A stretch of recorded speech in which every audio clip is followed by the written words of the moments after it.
Tēnā koutou katoa.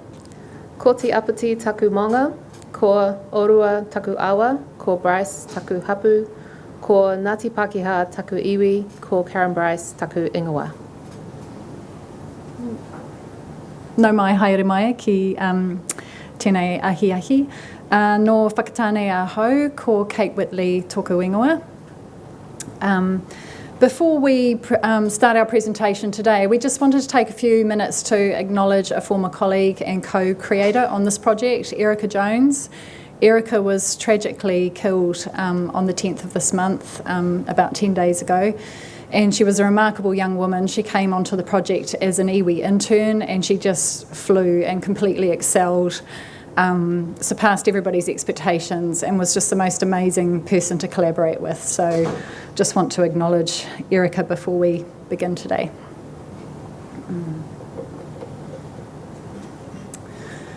Te Papa has a program of collaborating with iwi on iwi exhibitions, and this is partly to showcase stories from different iwi around the country to our wider audiences, but it's also a process internally for Te Papa to learn from iwi, to share their mātauranga and to take on board their tikanga, and that's how we roll at Te Papa. And we learn a lot as an organisation through that process, and it also gives iwi around the country that platform to tell their stories. This particular exhibition called Rongowhakaata, The Story of Light and Shadow, is about Rongowhakaata, which is from the East Coast, if you're not familiar with them. And amongst other things, it directly addresses the theft of Te Hauki Tūranga, which is the magnificent carved meeting house up on level 4 in Te Papa. And this house has since been returned to iwi, but there's a huge process of reconciliation and restoration that needs to take place, and it's quite a long process. And we realised that this was a big story and something we needed to manage and tell. We needed to tell this story, even though it's quite confronting, and we needed to be bold enough to tell the truth about what had happened to this amazing taonga that means so much to the people. Working with communities always involves understanding a different way of thinking or understanding another perspective, and this was definitely the case working with Rongowhakaata. And we realised in hindsight that we'd held a lot of assumptions about how this relationship would unfold. And as Adam pointed out earlier, sometimes things seem simple in hindsight, but it can still be a big journey to get there. And we had a project plan and a fixed timeline. We assumed that we could tell the stories of the iwi in a linear fashion, and that the iwi would neatly deliver their stories to us, and we could put them into our digital interactives. So we had an expectation that this process would run very fluidly and that it would run on museum time and to museum schedules. We also assumed authority on the visual interpretation of these stories, and we made some assumptions about some really fundamental concepts such as time. Kind of thought everybody has the same interpretation of time, but we were wrong. We also underestimated the time required to really foster strong relationships with people, and this project was an extremely short timeline, and we couldn't really do that justice, but in hindsight that would have been key, to just spend a little bit of time up front understanding one another. And we also didn't appreciate at the outset that some of our co-creators would not be able to come to Te Papa, and we wouldn't be able to get to them. And they were in very remote communities, and they may not have high digital literacy or access to digital tools. We've got a whole slide about time because this was such a big issue for us on this project. And it wasn't just the short timeline that we were expected to deliver to, it was really this question of having a really fundamentally different understanding of the concept of time. And we really weren't prepared for that at all.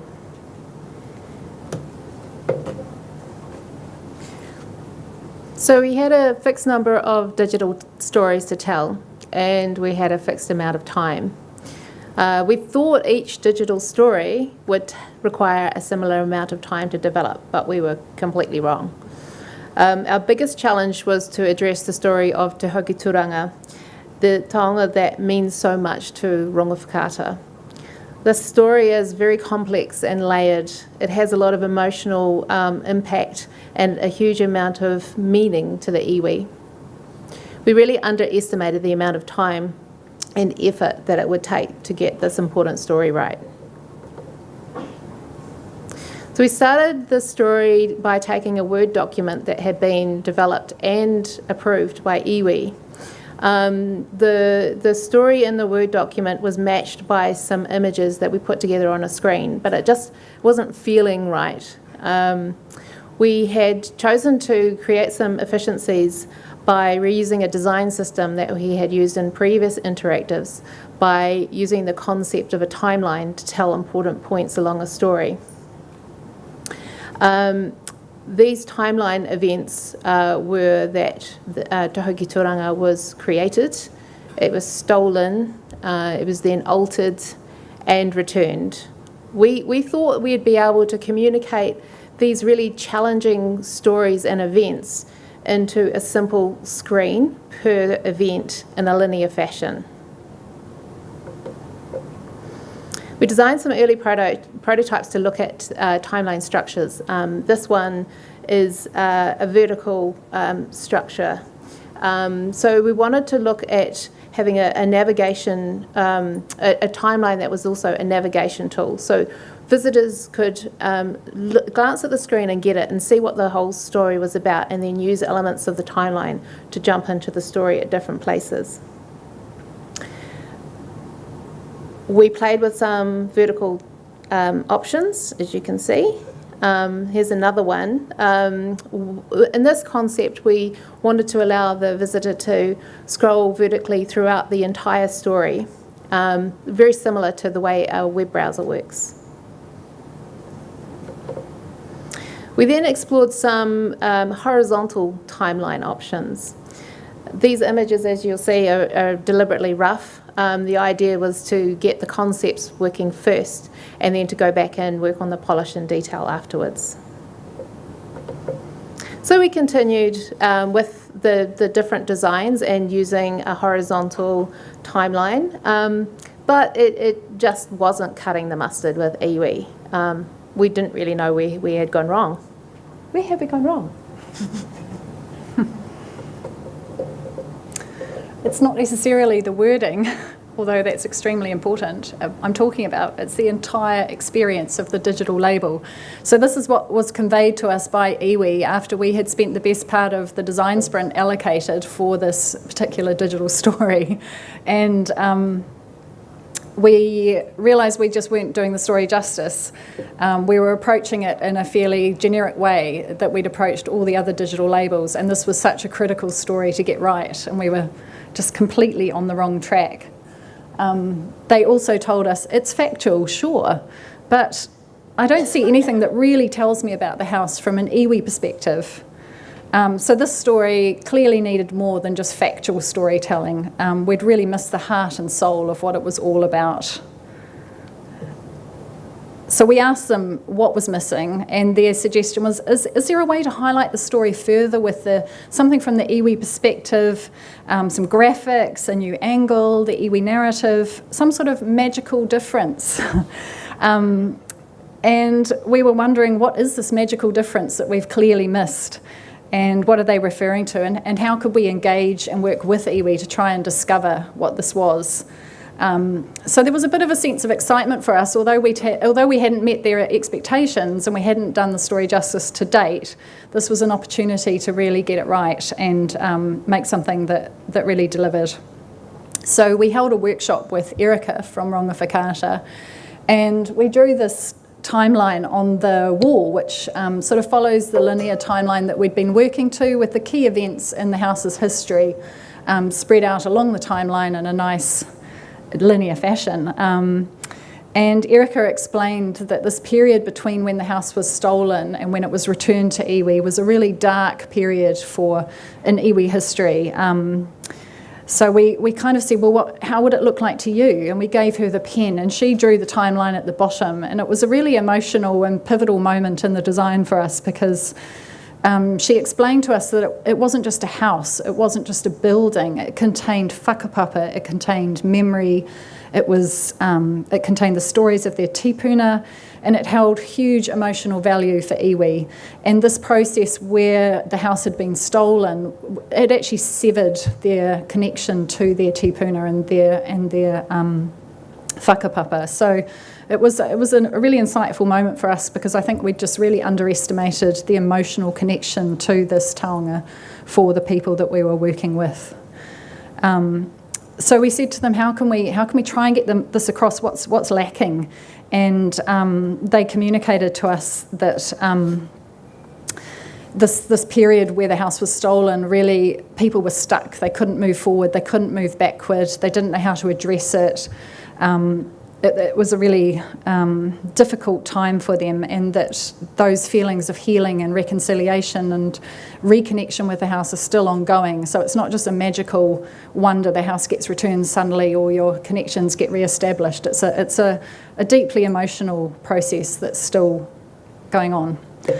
So we asked them how we might be able to, or what was missing in the digital interactive to date, and they said the emotions and the hard truths. So we were challenged as an organisation not to shy away from those hard truths and try to be really honest and humble and acknowledge the past and the story as it had happened. So from this point, we decided to bring everyone together and get everyone into the design process. So we got together the iwi developers, designers, producers, and other key members from the team. We realised that what we needed was collaborative workshops rather than meetings. We needed to have conversations rather than fixed stories. We needed to get hands-on and start ideating with drawings. And this was to help surface meaning and emotion and concepts. It was really to help get everyone to the same level where it really wasn't relying on language, and language wasn't a barrier. Part of the ideation process was to have some sessions with Crazy Eights. So I don't know if anyone knows what Crazy Eight is, but it's a simple process where everyone has a pen and an A3 piece of paper and very quickly creates 8 ideas, drawings on a piece of paper. And then people will come together and discuss as a group their different ideas. And you'll do that a few times until, as a group, generally everyone goes, well, actually there's some really interesting ideas and gems that we can develop a little further. It helped us create some visual metaphors for the stories that we really needed to tell. One of these gems was a drawing from one of the iwi members, and it was a circular timeline that went around the house. It shows that time isn't linear, but it also shows that life is represented by life. One of the iwi said, "The house is a living thing, that energy comes from within and from without." So the light is really significant, and that is where the knowledge and the heart is centred.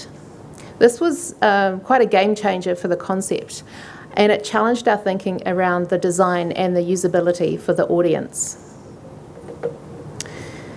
This was because past attempts at using a circular navigation in a digital interaction and interface had been very problematic. So we wanted to test it. So we mocked up some really early designs based on the sketch from the workshop. And we used this for really quick paper prototyping out in the museum. We wanted to check with audiences to make sure they understood the concept of circular interactive time. We wanted to test this because we had had problems with comprehension of interactive circular timelines in a digital format.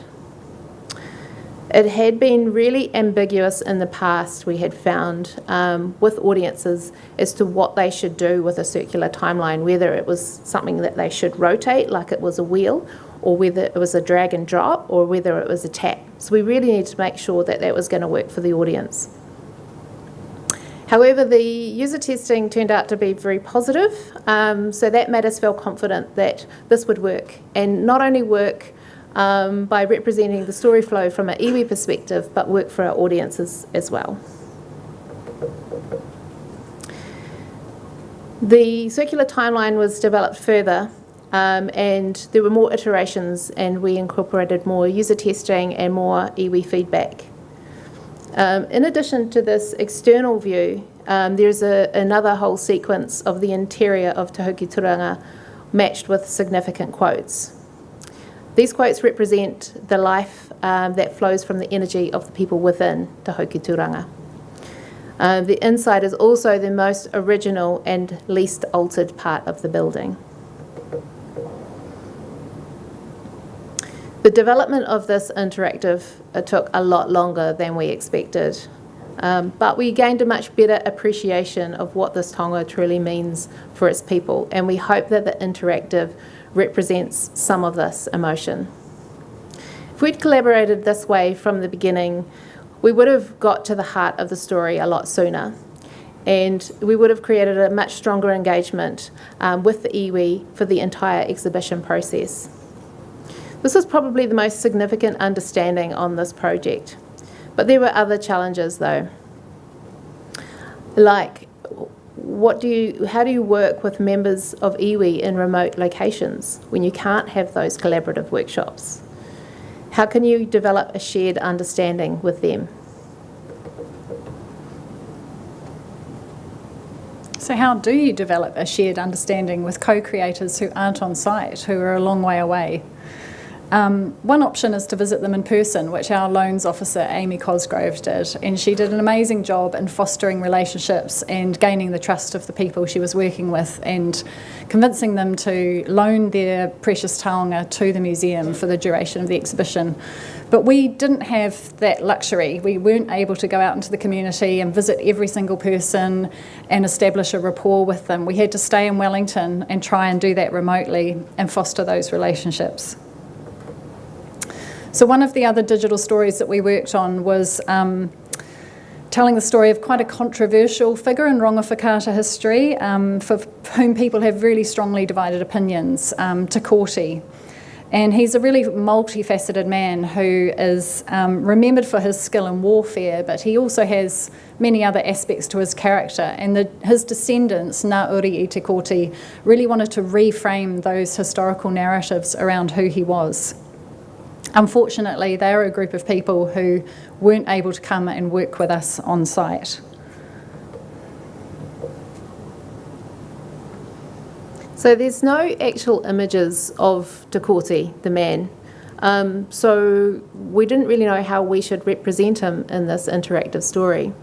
We started with a very simple design that focused on purely the text Te Kooti, and we went and tested it with the audiences in the museum.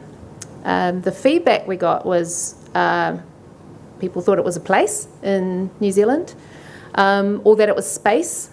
They wondered if it was maybe the sky that they were looking at, and some people thought it was just nothingness, blackness, void, or nighttime.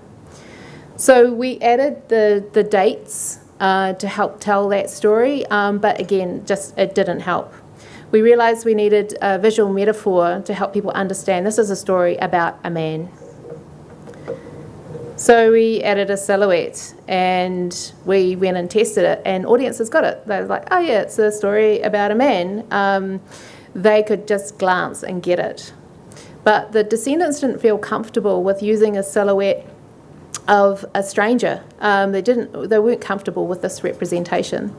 We suggested that perhaps we could use the silhouette of one of the descendants of Te Kooti, but that wasn't acceptable either.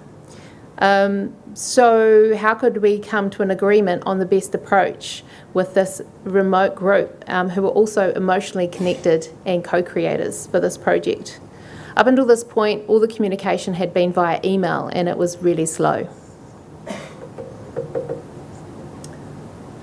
So we put the design for this digital story into a Marvel wireframe, which allows for really quick sharing of ideas, but it also allows for comments. So you can see the comments field on the left-hand side there. And this really helped to generate conversation. We invited the descendants to tell us what was wrong with our design and asked them for suggestions. And it was a little bit like opening the floodgates. So by removing that formality of needing to appoint a spokesperson for the group and that person communicate with Te Papa, the museum, via an official channel like email, we just stripped all of that away and anybody could comment, and it really it's a much more informal way of communication, more like a text.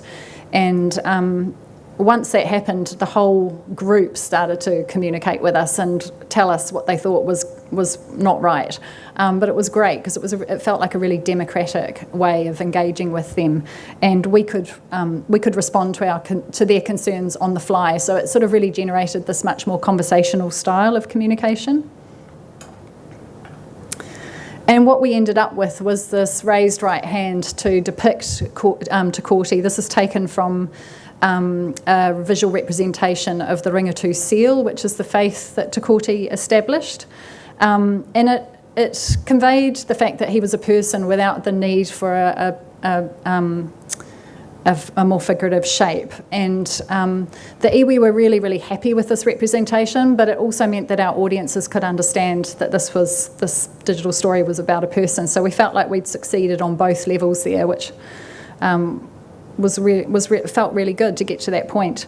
And it wasn't until the opening of the exhibition that we actually met this community, and they came up to us and hugged us, and we felt like we had a real rapport with them. So I think finding a way to communicate with them on their terms that they were comfortable with was really critical, and it worked really, really well in this case. So we realised in hindsight that we held a lot of assumptions about working with our co-creators and our communities that weren't right, and some of the learnings that we took away at the end of this project were that the people that you're working with are the subject experts, so really bring them along on the journey, allow them to have input, trust that they will do a good job and that they have a lot of skills, and this really democratises the whole kind of process of experience design. It's not sort of about us being the content experts and you being the subject experts. It was a really great collaborative process. And also that storytelling's not strictly about the spoken word. There's lots and lots of ways to encourage people to share. And in our case, we found that drawing was a really great way to break down those barriers of oral communication. But, explore with your communities whether there are other ways that you can share stories. It might be through music or dance or other forms of interpretation that just help to bring everyone on the same page, if that's their preferred way of sharing. And I think critical for us would have been to introduce the whole team really early on in the process and make time to get to know each other as people, and instead of just launching straight into the actual concept process, and just spend, even if it's just sharing some kai and sitting down together, but just make some time to get to know the people you're working with on a person-to-person level. And that seems really obvious in hindsight, but hindsight's a wonderful thing. And also remember to avoid museum speak, use plain language, make it as easy as possible for people to communicate with you, and try and remove those barriers of formality. And I think lastly, just don't take it for granted that you'll all share a similar understanding of things. Learn from the people you're working with, and maybe they'll open your eyes to a completely different philosophy and a different way of seeing the world. So, hei pātai koutou. Does anyone have any questions?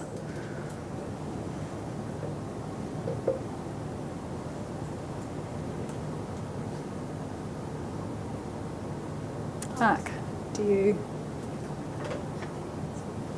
Hey, I guess just working with that one particular project there about Te Kooti, when it came to getting a sort of a design aesthetic overflow, sort of overarching look and feel, did you find that anything sort of stuck out when you were working with very smaller groups specifically, and sort of had to come in and put that design overlay for the look and feel so it all tied together?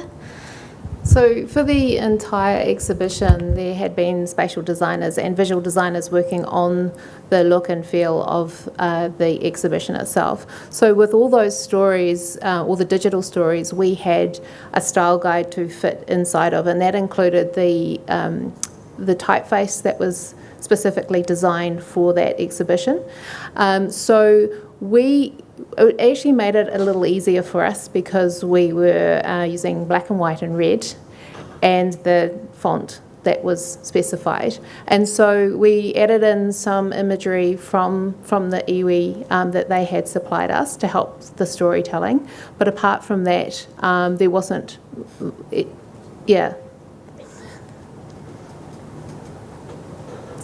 Question down the back.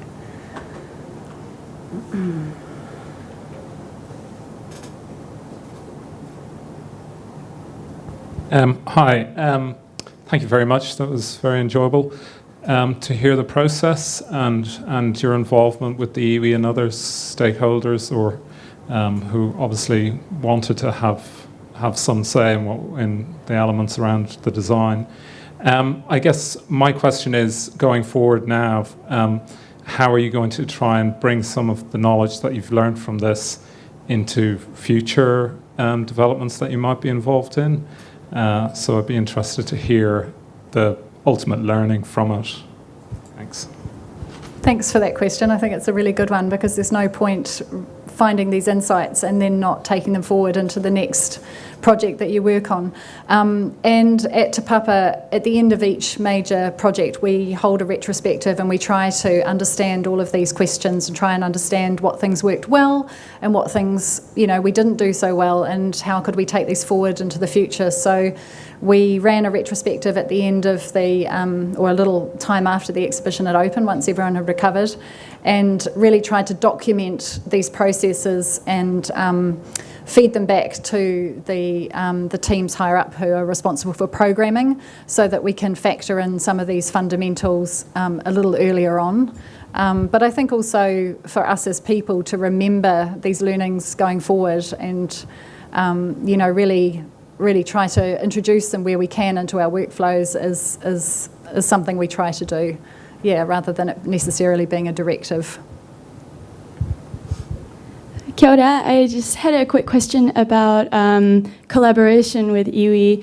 I've heard from some people who have worked from the iwi side that it can be quite exhausting. Museums are very much embracing te ao Māori and asking for more help and more collaboration, and it can be quite draining on people, and it is a lot of work. So I wanted to know if you handled that in terms of, was it voluntary contributions, or was there sort of a koha or some sort of a repay involved, particularly for the descendants of Te Kuti, who they had that chat and they had the email.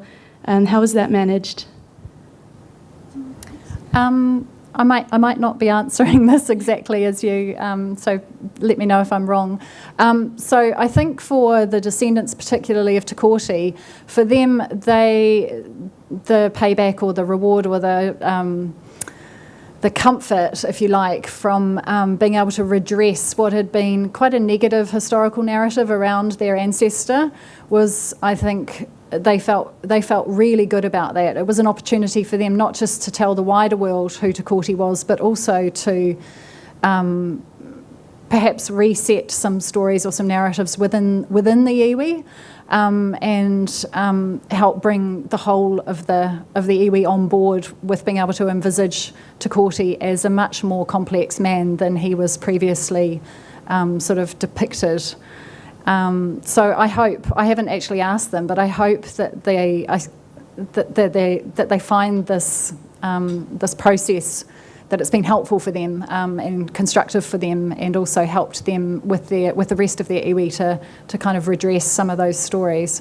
And I think with the wider iwi, we had a couple of concept developers who came on board. So one of whom was Erica, who worked alongside us with us on the process, and they were sort of conduits, because trying to work with iwi is sometimes quite a challenge, especially if you're not able to be there on site with them. So they negotiated those conversations on our behalf, Yeah, I think that was really successful. They could take those messages back home and explain them to people in a way that gave people comfort that their stories were being addressed and were going to be in the exhibition, and then they could come back and work with us closely to make sure that was actually integrated into the exhibition. Does that answer your question? Yeah. We did go and meet with them in Tairāwhiti at the outset of the exhibition, and obviously took a koha and got to meet the key people within the iwi as well.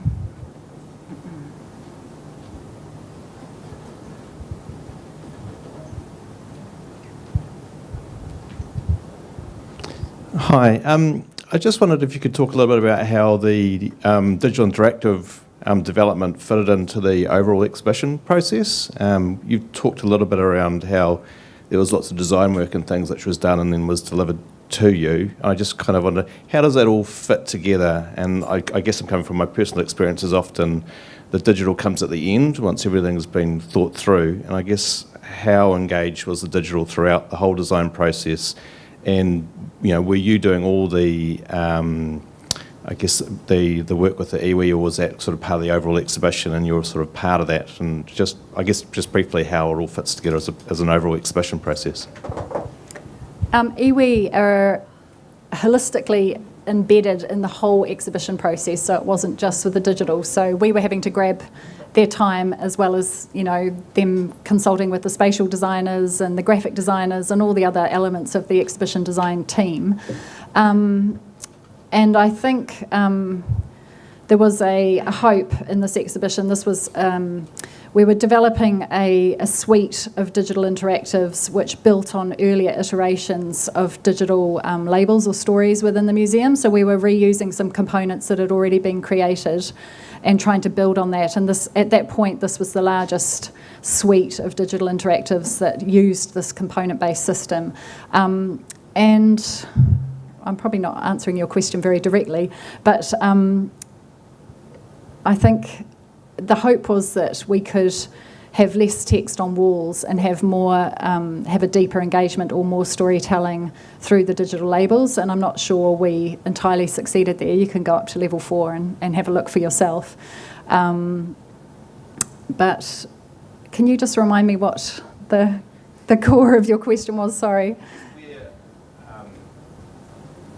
Where it fits into the process? Yeah, particularly the digital interactives in relation to the entire exhibition process. Yeah, I think because this was a bit of a first for us as an organisation on this scale, the preference would have been for us to embark a little earlier, and it was relatively late, so we were really, really restricted time-wise in the delivery for these. We had we worked in 2-week sprints or 2-week cycles, and we had roughly 2 weeks to nail each of the 8 digital interactives, and clearly there was one which was such a critical story that you know, that we had to be very adaptable to try and work around servicing the needs of the iwi and still keep on track with the rest of the digital products. So I'm not sure I can really answer your question very succinctly, but I think the ideal would have been for us to start earlier, and we didn't quite start early enough in this particular case, and it does take a lot of time to get these stories right. It's not just, as Karen said, a matter of taking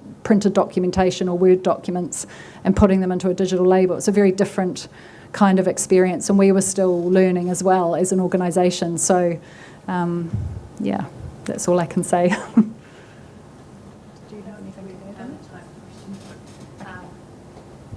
So join me in thanking